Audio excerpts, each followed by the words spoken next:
بسم اللہ الرحمن الرحیم۔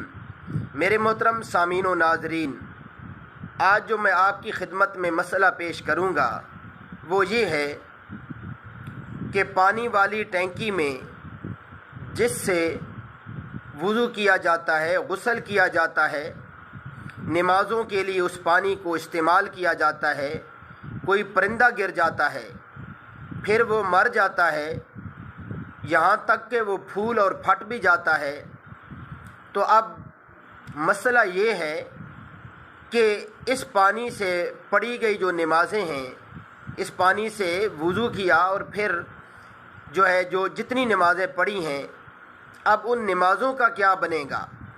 تو میرے محترم سامعین و ناظرین، اس میں علماء کرام کے دو قول ہیں۔ ایک قول کے مطابق تو 3 دن کی نمازیں لٹا لینا چاہیے۔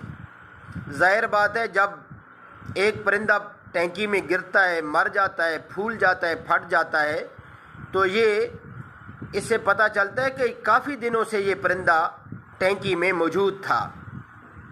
تو لہٰذا علماء کرام کے ایک قول کے مطابق تو 3 دن کی نمازیں لٹا لینا چاہیے۔ یہ احتیاطی قول ہے، یعنی احتیاطاً 3 دن کی نمازیں لٹانی ہیں۔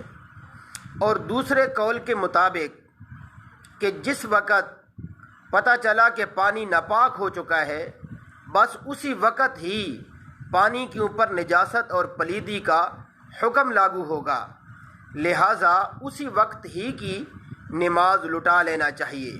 اگر کسی نے اس وقت میں کوئی نماز پڑھی ہے تو بس اسی وقت کی نماز لٹانا ہے۔ تو میرے محترم سامعین و ناظرین، پہلا قول احتیاطی ہے، یعنی احتیاطاً 3 دن کی نمازیں لٹانا ہے، اور دوسرا قول آسانی والا ہے، یعنی کہ آسانی کے طور پر اسی وقت ہی کی نماز لٹا لینا چاہیے اگر کسی نے اس وقت میں کوئی نماز پڑھی ہے۔ میرے محترم سامعین و ناظرین، اللہ رب العزت مجھے اور آپ کو عمل کرنے کی اور آگے تک پہنچانے کی توفیق عطا فرمائے۔